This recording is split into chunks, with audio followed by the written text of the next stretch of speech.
Nama Om Vishnupada Krishna Presta Bhutale Shrimati Bhakti Vedanta Swami Niti Namane Namaste Saraswati Deve Gauravani Pracharne Nera Vishesha Shunyavadi Pastyachade Tarne Shri Krishna Chaitanya Prabhu Nityananda Shri Advaita Gadadhar Shivasadi Gaura Bhakta Vrinda Hare Krishna Krishna Krishna Hare Hare Hare Rama Rama Rama Hare Hare Vanchakalpatarubhyascha Kripa Sindhubhya evacha Patitanam Bhavanebhyo Vaishnavebhyo Namo Namaha Srila Prabhupada Ki.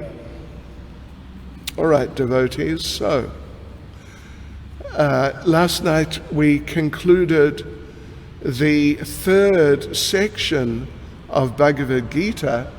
We finished by reading verse 32. So we continue on this evening into the fourth section, which is from verse 33 to 36. The fourth section we call the mind and yoga practice.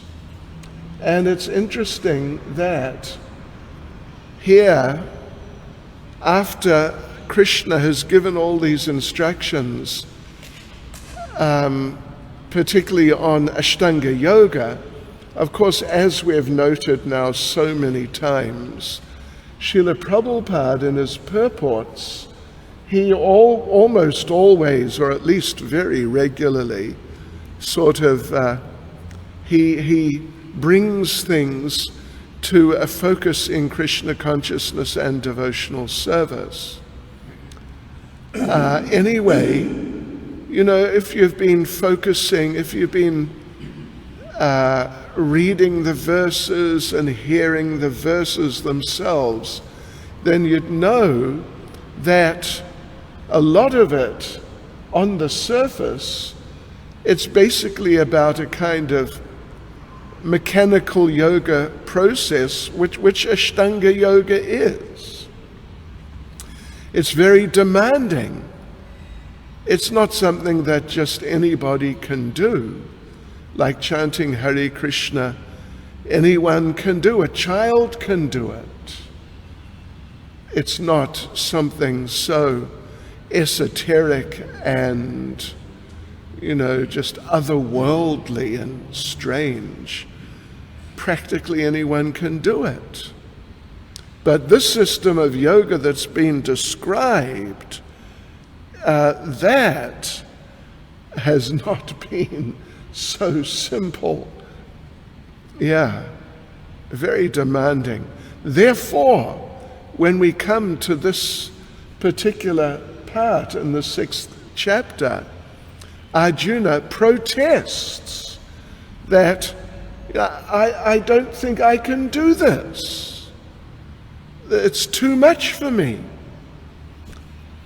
So then, of course, Krishna, you know, responds and tries and gives positive advice. But it is very interesting to note that Arjuna is really feeling, you know, like this is beyond me, basically. And he was a very qualified person. All right, so this is then from verse 33 to 36, and let us read through the verses themselves, and then we'll go through in some more detail. And you'll notice that the first two verses, 33 and 34, they are Arjuna's strong protests. And then from 35 onwards, Lord Krishna responds. Okay, so verse 33, Arjuna said, O Madhusudana, the system of yoga which you have summarized appears impractical and unendurable to me, for the mind is restless and unsteady. 34, the mind is restless, turbulent, obstinate, and very strong, O Krishna, And to subdue it, I think, is more difficult than controlling the mind. Well, some of us may have had experience like that with our own minds. Prabhupada, one devotee once complained to Prabhupada that, my mind gives me so much trouble, and what to do? And Srila Prabhupada answered, yes, I know, I have a mind too. Of course, anyway, we should be careful how we take that, but still, definitely for us, definitely for me, I can tell you, I can inform you, it's not easy. So then, beginning with verse 35, Krishna responds. Lord Sri Krishna said, O mighty-armed son of Kunti, it is undoubtedly very difficult to curb the restless mind, but it is possible by suitable practice and by detachment. That's interesting, and that's really important for us. Suitable practice, not just any practice, just come what may. And 36, for one whose mind is unbridled, self-realization is difficult work, but he whose mind is controlled and who strives by appropriate means is assured of success.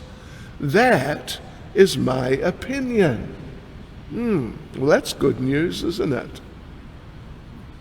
So, okay, let's go through these verses and the purports a bit.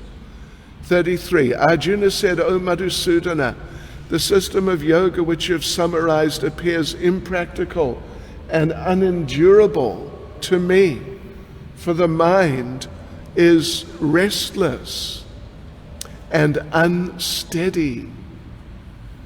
So basically, at least in simple terms, Arjuna is rejecting the system of yoga which Lord Krishna has been teaching him, basically from verse 11 through to verse 32, just the immediate previous verse.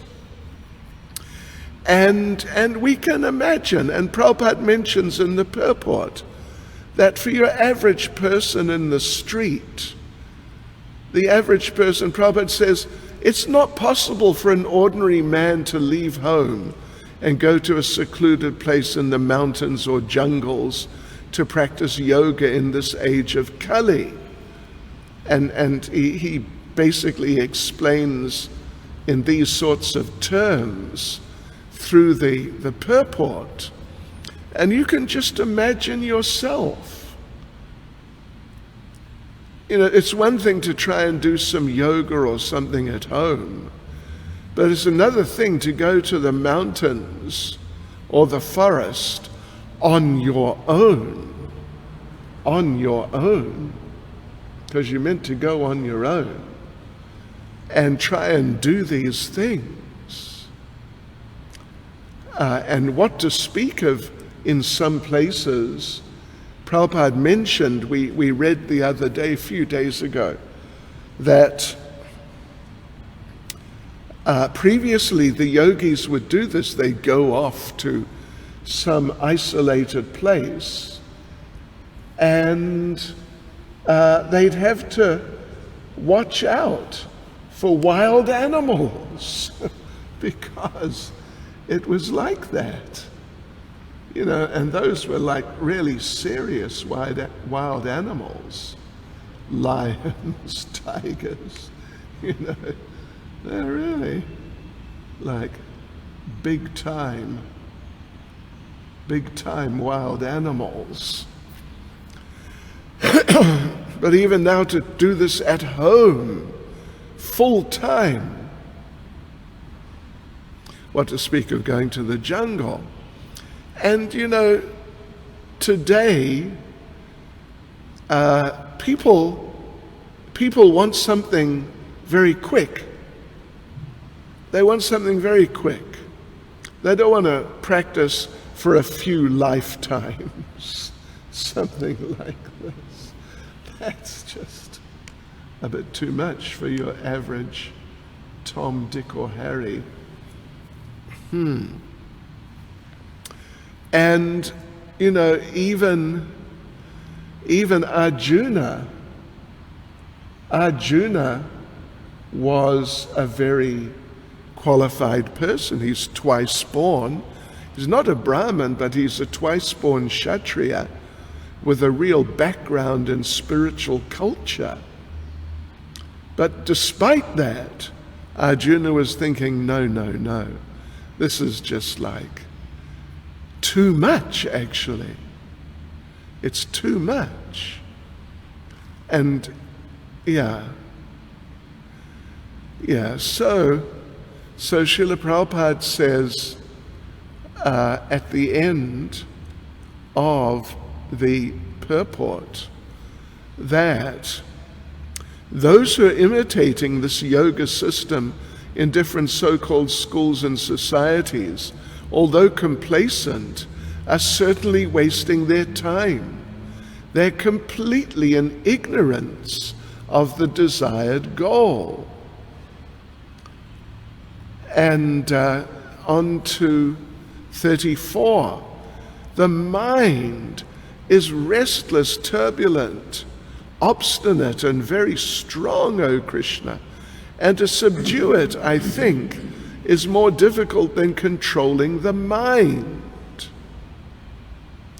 Well, we read, do you remember, I forget exactly, back I think in maybe in chapter 4, anyway, back some days or even a week or two, something like that. Lord Krishna explained, and we also discussed it, how there is a hierarchy in our sort of personal system of existence. There's a hierarchy. It begins with the soul. It comes down to the intelligence.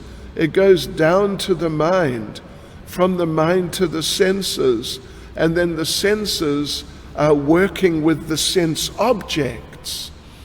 But in material life, particularly when people are really conditioned in material life, then the sense objects are dictating, and the senses are perceiving them, and the senses feel, oh, really good, we must get this sense object. And so they tell the mind, come on, we got to get this sense object. And the mind tells the intelligence, come on, make a plan, how are we going to get this sense object? And the soul is just lost, just bewildered, more or less just like a spectator. Maybe not exactly just like a spectator, desiring pleasure. So Prabhupada here makes the point that it's the very first sentence of the purport of verse 34. The mind is so strong and obstinate that it sometimes overcomes the intelligence, although the mind is supposed to be subservient to the intelligence. So we have experience. We have experience that sometimes what to speak of your ordinary person, but even sometimes we as devotees, we feel we're attracted to doing something even though we're meant to do something else. And we tell ourselves, no, I should, do what I'm meant to do. But somehow we just get a bit sidetracked. Even for devotees, what to speak of the non-devotees? What to speak of the non-devotees? So controlling the mind is so difficult that Arjuna here compares it to, well, controlling the mind is compared to trying to control the wind. And we can just imagine, I think it's elsewhere Prabhupada makes the point, that we can just imagine someone running around trying to catch the wind and hold the wind and stop the wind. This is ridiculous. It's just not going to happen at all. Not at all. So, therefore, Arjuna is protesting. Arjuna feels it's not possible for him. And then, again, in the purport, Prabhupada makes the point that if it's not possible for Arjuna, who was highly qualified in many ways, then how's it going to be possible for your average person in year 2020 who's just, surrounded by the virus, by anxiety, by financial pressures, etc., etc. So what to do now? Should we just give up and just go to sleep, or I don't know, do something? Prabhupada begins, it's still this 34 and 35 there, Arjuna protesting. Srila Prabhupada starts to give the answer at the end of the purport of 34. The easiest way to control the mind, as suggested by Lord Caitanya, is chanting Hare Krishna, the great mantra for deliverance in all humility. The method prescribed is Savaimana Krishna Padara Vindayo. One must engage one's mind fully in Krishna. Only then will there remain no other engagements to agitate the mind. Oh, that's really something, isn't it? That is really something. If we get into chanting Hare Krishna, if we really become absorbed, heart and soul, chanting the mantra, not some sort of, abbreviated high-speed version, so we get our rounds chanted as quickly as possible. But if we go deeply into it, and we really chant Hare Krishna, Krishna Krishna, Hare Hare, Hare Rama, Rama Rama, Hare Hare, and hear it very attentively, and give it our best attention. Shri Shri Radha Radhanath, Shri Giri Govardhan, Shri Chaitanya Mahaprabhu Ki Jai. So this is the thing to do. This is the thing to do, which is going to be what is discussed in the following two verses, 35 and 36. Okay, so let's go on. And Lord Krishna now, 35, he begins answering. Well, he answers. So, O mighty armed son of Kunti, it is undoubtedly very difficult to curb the restless mind, but it is possible by suitable practice and by detachment. So, well, it is interesting that Lord Krishna admits it is difficult, because it is difficult. Let anyone get up and say, no, it's no problem, and we'll just flag them away.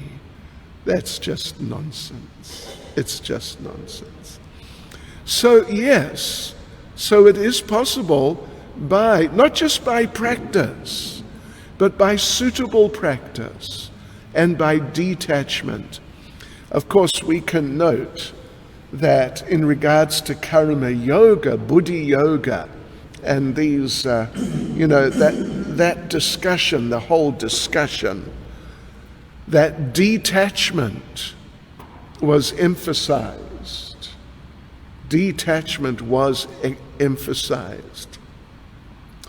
But even detachment without suitable practice is not going to help you, really, at least not in the longer term. You've got to have the right practice, not some speculation.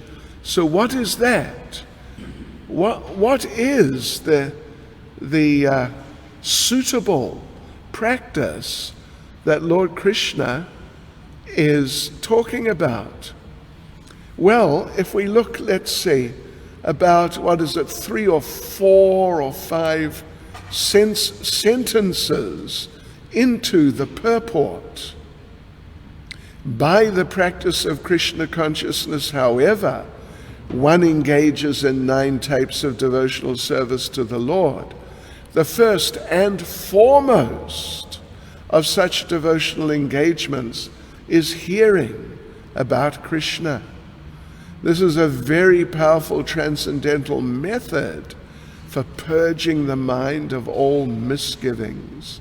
The more one hears about Krishna, the more one becomes enlightened and detached from everything that draws the mind away from Krishna. So that's the idea. A Krishna conscious process involving practicing the 9 devotional activities very seriously. Not an impersonal process, Prabhupada says in the purport.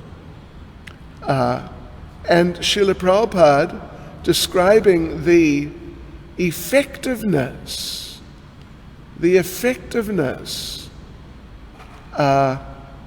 of the suitable practice of the devotional activities, Prabhupada says, it's at the end, I guess, at the end of the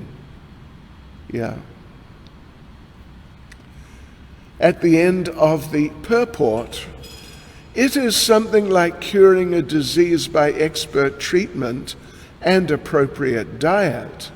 Hearing of the transcendental activities of Lord Krishna is therefore expert treatment for the mad mind. The mad mind. And eating the foodstuff offered to Krishna is the appropriate diet for the suffering patient. This treatment is the process of Krishna consciousness. Well, that's really nice. That's really nice. Prabhupada didn't even bother getting into the actual Ashtanga yoga things, which generally he's not bothered with. I mean, occasionally he's got into a bit of Patanjali explaining that, how things work in Ashtanga yoga. But otherwise, on the whole, it's more, let's focus on our Krishna consciousness, which is, of course, is what we want to hear, what we need to hear. And now verse 36, for one whose mind is unbridled, self-realization is difficult work. But he whose mind is controlled and who strives by appropriate means is assured of success. That is my opinion. You know, it's more or less the same point. I mean, it is the same point, actually. And it's being repeated, and we can understand that it's being repeated because it's so important. We read in the first chapter, maybe the second chapter, but definitely the first chapter, some things were being repeated, and the point was made. Prabhupada made the point that here some things are being repeated because they're especially important.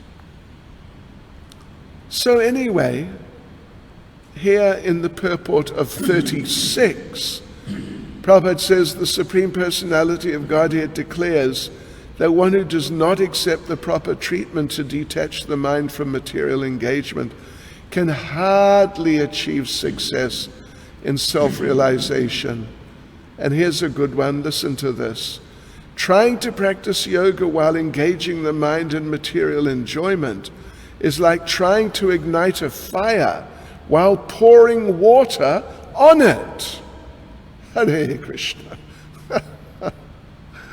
Yes, so one has to control the mind by engaging it in devotional service. All right, so now the fifth section, verses 37 to 45. This is also a very interesting and important section because, the thing is that Arjuna, he's presented his doubt. What about the mind? I really don't think I can control it and focus it like you're saying I must do. Krishna has presented his arguments there, proper practice, suitable practice, detachment, and for the devotees they can understand that. But now Arjuna goes on kind of rephrasing his doubt, or just representing his doubt from a different perspective. Yeah. So, therefore, from 37 to 45, we've titled this little section, The Destination of the Unsuccessful Yogi. Arjuna's afraid, I'm not going to make it. I'm going to fall down or just get stuck somewhere along the way and not be able to move further forward. So what's going to happen to me? So let's read the verses. 37, Arjuna said, O Krishna, what is the destination of the unsuccessful transcendentalist who in the beginning takes to the process of self-realization with faith, but who later desists due to worldly mindedness and thus does not attain perfection in mysticism?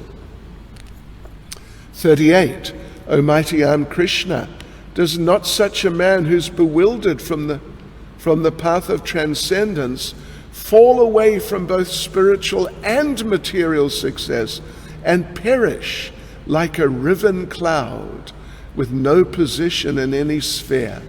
We'll talk about the riven cloud when we come back in a couple of minutes.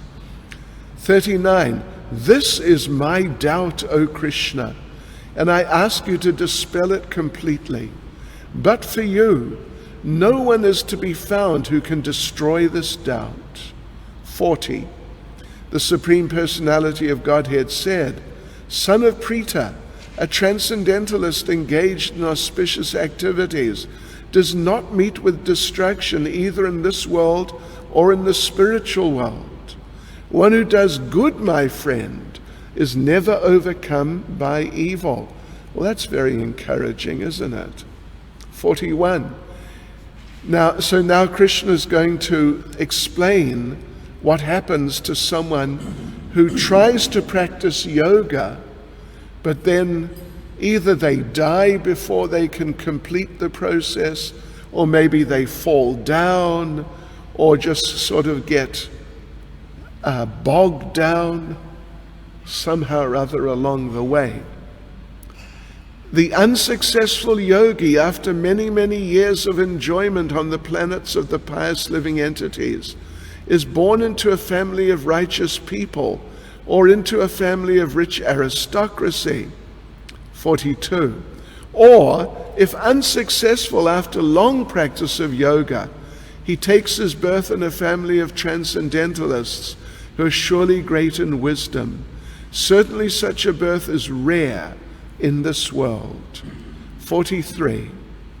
On taking such a birth, he revives the divine consciousness of his previous life, and he again tries to make further progress in order to achieve complete success, O son of Kuru.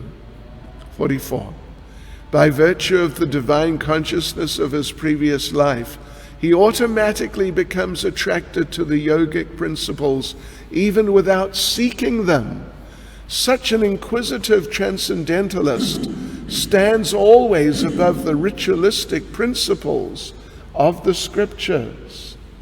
And 45, and when the yogi engages himself with sincere endeavor in making further progress, being washed of all contaminations, then ultimately achieving perfection after many, many births of practice, he attains the supreme goal. Okay, well, there you go. That's nice. That's interesting. Let's just go through it again and have a look at some of the purports. 37, Arjuna said, O Krishna, what is the destination of the unsuccessful transcendentalist who in the beginning takes to the process of self-realization with faith, but who later desists due to worldly mindedness and thus does not attain perfection in mysticism? Yes. So anyway, yeah, this is all important. Very important. That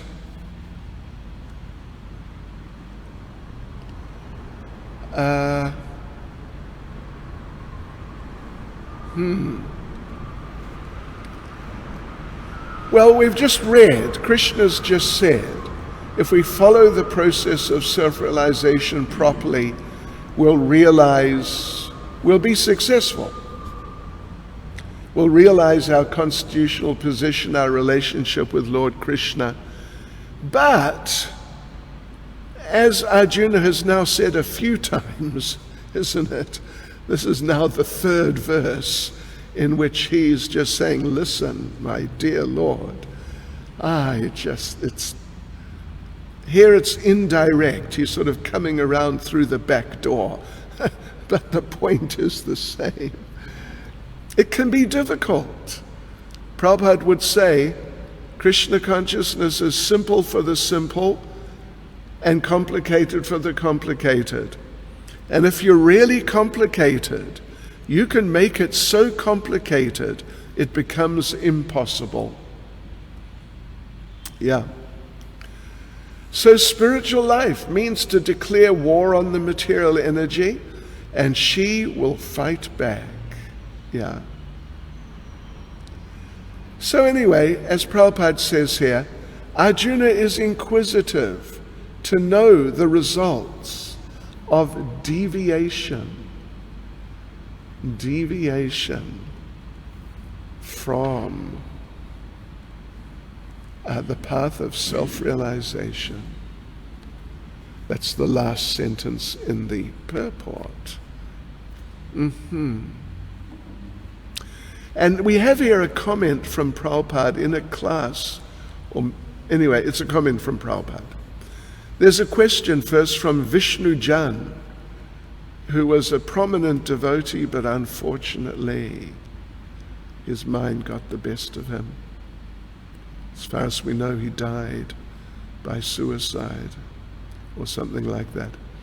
So Vishnu Jan says, how will it be possible, Prabhupada, for a man whose mind is clouded to constantly chant Hare Krishna?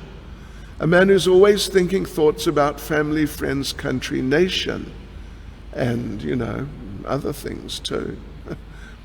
Prabhupada, yes. How can we think mundane thoughts and at the same time chant? Two things are happening and one will conquer. As Maya is working to drag you from Krishna consciousness, you can challenge Maya by chanting Hare Krishna. There is a constant struggle and Maya is very strong.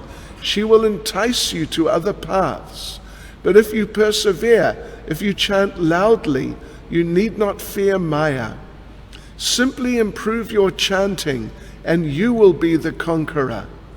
Narayana parasarve na kutaschana bibyati. We are not afraid of Maya because Krishna is there. Krishna says, Konteya pratijanihi name bhakta pranashati. Just declare, my devotee will never be vanquished by Maya. Maya cannot do anything if we become strong. And what is that strength? Chant, Hare Krishna, Krishna Krishna, Hare Hare, Hare Rama, Rama Rama, Hare Hare, loudly, Prabhupada says. 38. Oh, and again it's Arjuna, a couple more verses. O mighty armed Krishna, does not such a man, who's bewildered from the path of transcendence, fall away from both spiritual and material success and perish like a riven cloud with no position in any sphere? So the riven cloud, Prabhupada mentions in the purport that you have a cloud, like a substantial cloud, a pretty big cloud.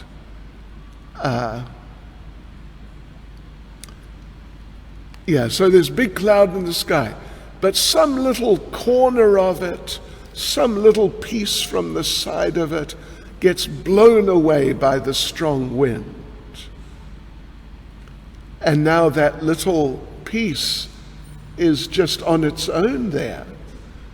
And because it's so small and kind of delicate, then just gets blown away. And that's it. And then just gets blown to pieces and just falls to pieces. And that's the end of the cloud, of that little cloud. And so Arjuna's worried this may happen to me ultimately.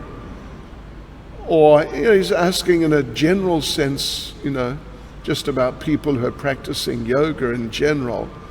But of course he's worried about himself. And his worry is that this person who's engaged in spiritual life, but now they're in this position, kind of deteriorated position, and now they're just going to fall down because they're too weak. It means their spiritual life has failed, but their material life has failed also, because they gave up their material life to take to spiritual life. So therefore they're failures spiritually and materially. So Prabhupada explains in the purport that this may happen for those who are trying to realize Brahman and Paramatma, but not really for the devotees. This is not really going to happen for the devotees, because Krishna will look after the devotees. 39. This is my doubt, O Krishna, and I ask you to dispel it completely. But for you, no one is to be found who can destroy this doubt. So, okay, then Krishna starts to answer. First of all, in 40, he gives very encouraging advice or statement that someone, a sincere person, engaged in auspicious activity, is not going to fall down and just be destroyed and lost and just hopeless. No. One who does good, my friend, is never overcome by evil. Why? Because Krishna is watching.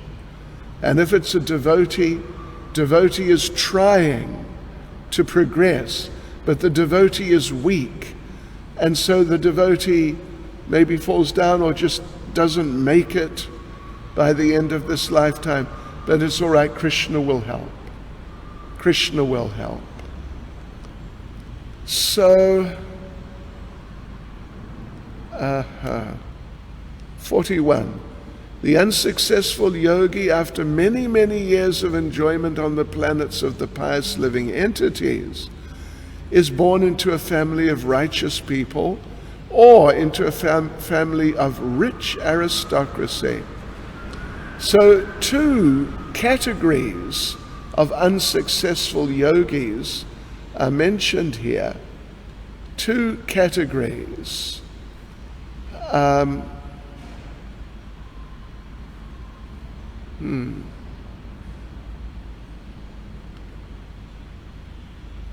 Oops, we're on 41. Let me just go forward to 41.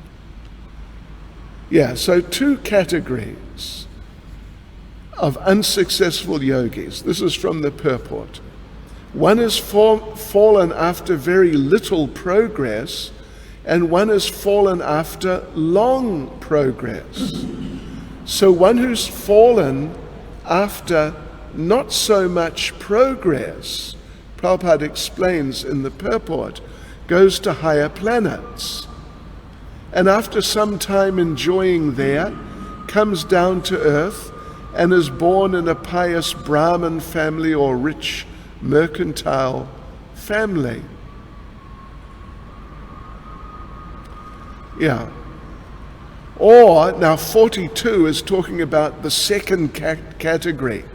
One who is the yogi who is unsuccessful after long practice. Or if unsuccessful after long practice of yoga, he takes his birth in a family of transcendentalists who are surely great in wisdom. Certainly such a birth is rare in this world. So, of course, we know that Srila Prabhupada, and Prabhupada mentions, well, he mentions both himself and Srila Bhaktisiddhanta as being, at least in the category of someone, whatever the previous life may have been, but they were born into the families of transcendentalists. Srila Bhaktisiddhanta was the son of Bhaktivinoda Thakur, whose appearance day was a few days ago. Srila Prabhupada's father was a pure devotee, Srila Prabhupada said. So they got great advantage from that. He says, both of us were trained in the devotional service of the Lord from the very beginning of our lives. Later on we met by the order of the transcendental system. So 43, on taking such a birth, he revives the divine consciousness of his previous life, and he again tries to make further progress in order to achieve complete success, O son of Kuru. And of course, in the purport, Prabhupada gives famous example of Bharat Maharaj, who was advanced. He was an advanced devotee, but somehow, by some strange circumstances, he became attached to a deer, and he fell down from his position in pure Krishna consciousness. But then later, he was able to carry on and make progress and be successful. So Prabhupada says, from his life, it is understood, this is the last, right at the end of the paragraph, from his life it's understood that transcendental endeavors or the practice of yoga never go in vain. By the grace of the Lord, the transcendentalist gets repeated opportunities for complete perfection in Krishna consciousness. Even some of us, we're not on the level of Bharat Maharaj. We're not great devotees, we're struggling along. But still, I'm sure many of us can see how our lives were arranged by the grace of the Lord in such ways that eventually, at least I can say from my own case, I more or less had no choice but to take up Krishna consciousness. All the other doors had closed. 44. By virtue of the divine consciousness of his previous life, he automatically becomes attracted to the yogic principles even without seeking them. Such an inquisitive transcendentalist stands always above the ritualistic principles of the scriptures. Yes, so such a person, and even some of ourselves, we just found that even though our friends may not have been attracted, we were attracted and just impelled towards Krishna consciousness. It's all coming from previous lifetimes. Yes, and then 45.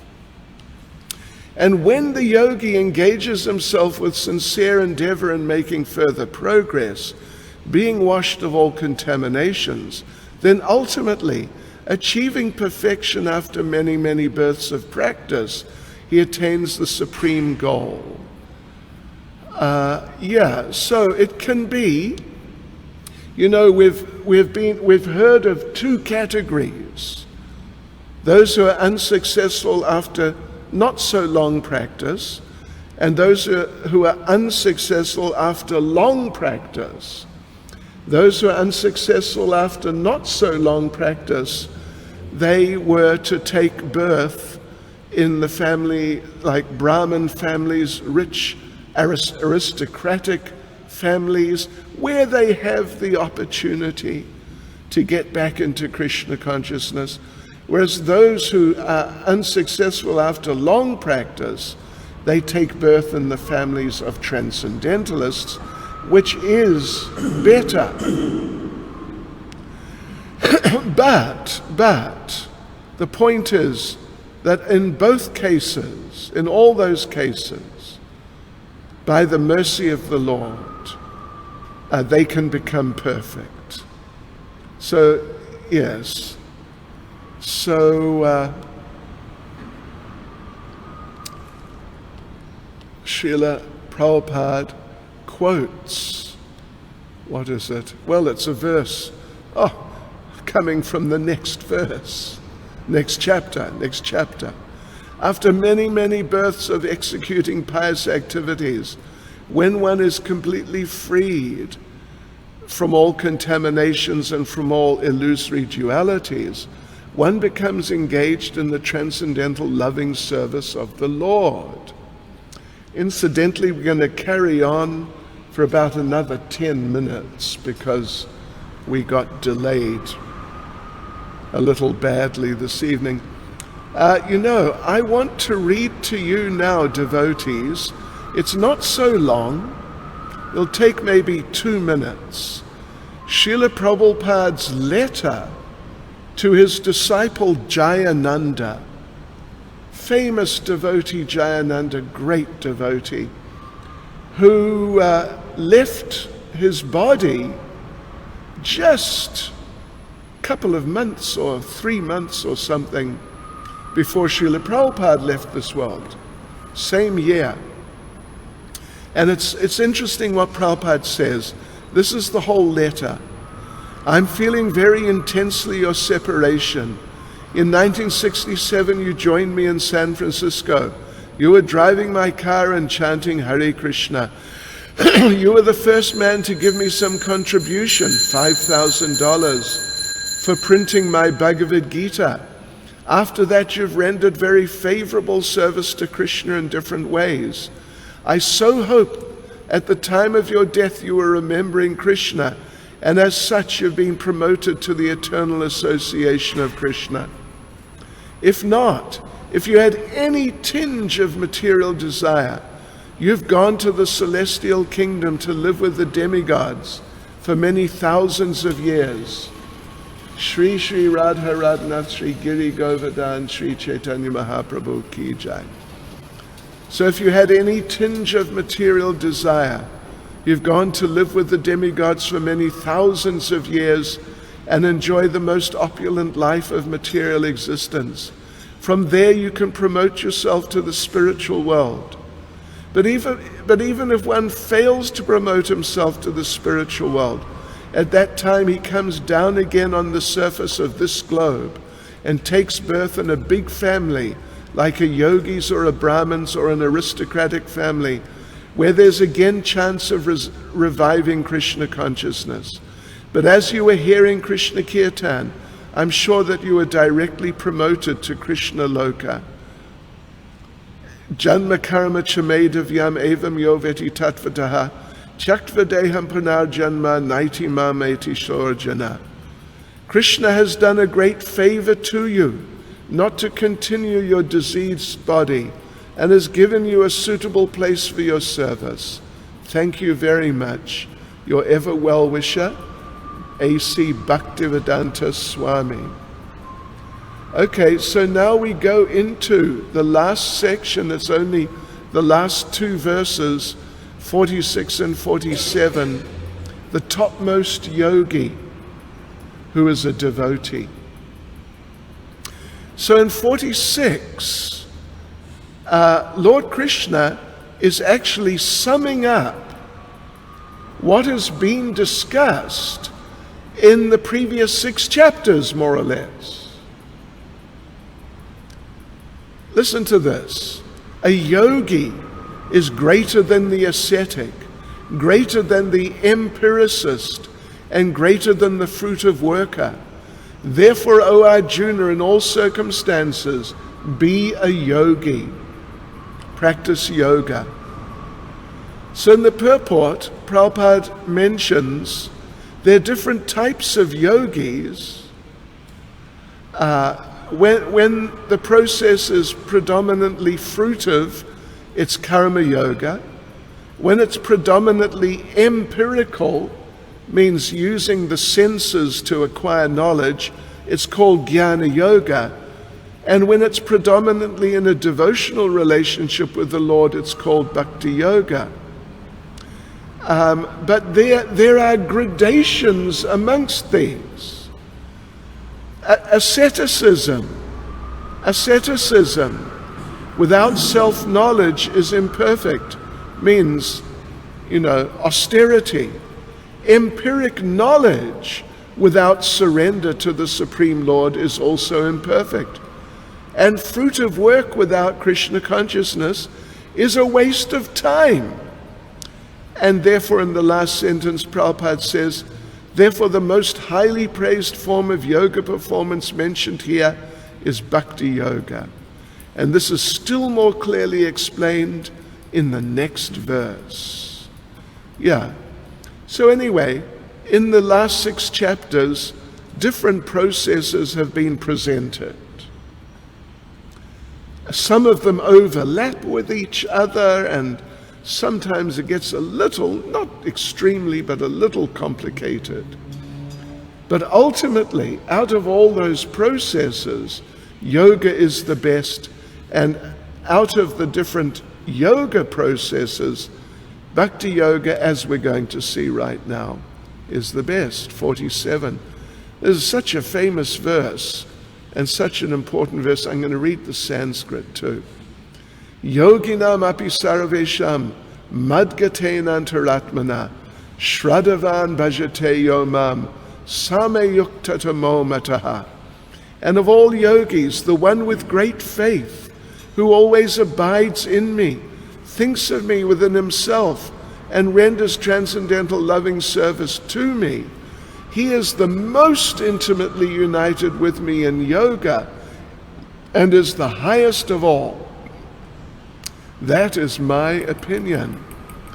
Now, it's a substantial purport, and it's a substantial purport. What is going on here? My computer having a minor revolution.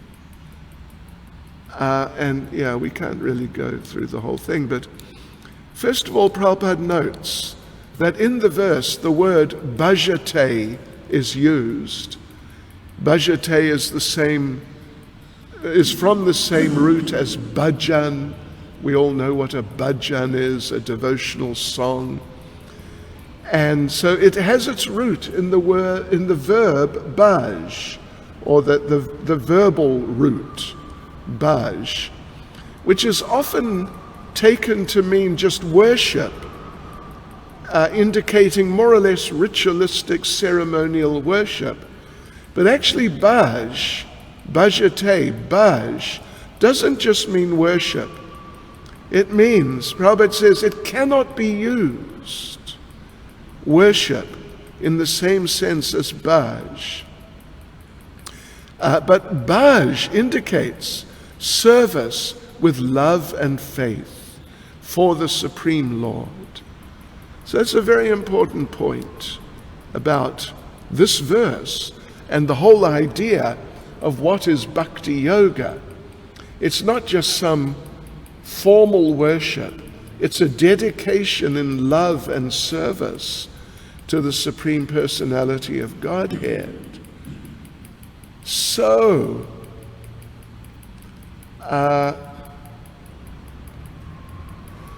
bhaj, service in love and devotion, is for Krishna, whereas worship is for the demigods.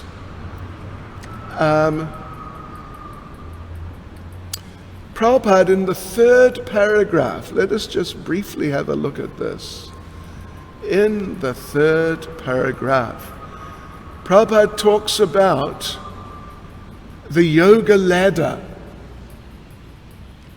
Karma yoga without fruit of results is the beginning of the yoga ladder. When karma yoga increases in knowledge and renunciation, it's called jnana yoga. When jnana yoga increases in meditation on the supersoul by different physical processes and the mind is on him, it is called ashtanga yoga. And when one surpasses the ashtanga yoga and comes to the point of the Supreme Personality of Godhead, Krishna, it is called bhakti yoga, the culmination, what Krishna is talking about here. Therefore, a progressive yogi doesn't become stuck in one of those other yogas, but he goes through the different levels to come to bhakti. So therefore, Prabhupada says, Krishna consciousness is the highest yoga, like Mount Everest is the highest mountain. And then in paragraph 4, Prabhupada gives beautiful description.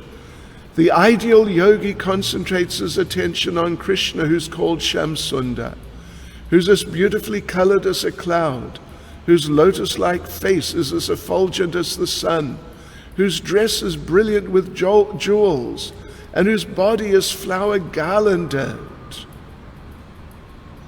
Anyway, and he carries on. He is the perfect child, husband, friend, and master. If one remains fully conscious of these features of the Lord, he is called the highest yogi. So there you go, devotees. Just before we finish, we have to tell you a special question for those of you doing Bhakti Shastri. It's from the Journey of Self-Discovery, Chapter 6, Material Problems, Spiritual Solutions. And Prabhupada, you're going to have to find this because it's just somewhere in that chapter. Prabhupada asks, who's the first-class yogi? Krishna answers, he who's always thinking of me. This means the Krishna-conscious person is the best yogi. As already mentioned, there are different kinds of yogis: karma yogi, jnana yogi, dhyana yogi, and bhakti yogi. But the best yogi is he who always thinks of Krishna within himself with faith and love. One who is rendering service to the Lord. He is the first-class yogi. So who is the first-class yogi then? One who is rendering service to the Lord. Try and remember this. So devotees, in this way we've come to the end of the first section of Bhagavad Gita, which has been dealing with different types of yogas, and particularly karma yoga. We see now quite clearly that Lord Krishna is pointing to bhakti yoga as the topmost of all yoga systems. And as we go into chapter 7, we will see It's all about Bhakti Yoga from 7 to 12. Hare Krishna. Srila Prabhupada Ki Jai.